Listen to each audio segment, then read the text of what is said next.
আসসালামু আলাইকুম রহমতুল্লাহি আবরাকাত।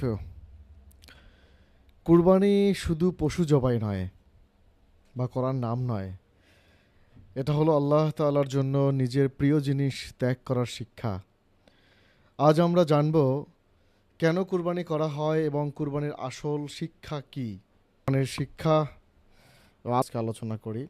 হজরত ইব্রাহিম আলাইসাল্লাম আল্লাহর আদেশ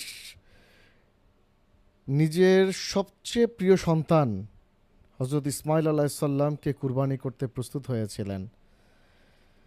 আল্লাহ তাআলা তাদের এই ত্যাগ ও আনুগত্য দেখে ইসমাইল আলাইসাল্লামের পরিবর্তে একটি দুম্বা পাঠিয়ে দেন। সেই স্মৃতিতেই মুসলমানরা প্রতি বছর কুরবানি করে থাকে। কিন্তু দুঃখের বিষয় হলো আজ এই কুরবানিকে শুধু প্রতিযোগিতা বানিয়ে ফেলেছে। কার গরু কত বড়, কার দাম বেশি, কার ভিডিও গরুর ভাইরাল হবে, এই নিয়ে আমরা পড়ে আছি।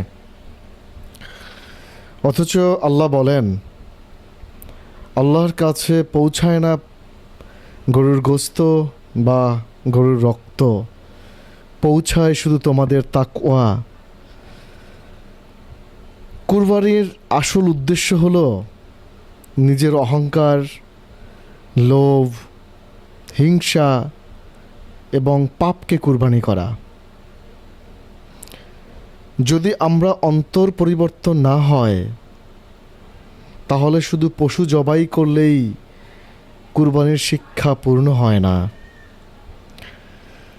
মনে রাখবেন, একটি কুরবানি শুধু একটি পশু নয়, এটা একজন মুমিনের ভালোবাসা, ত্যাগ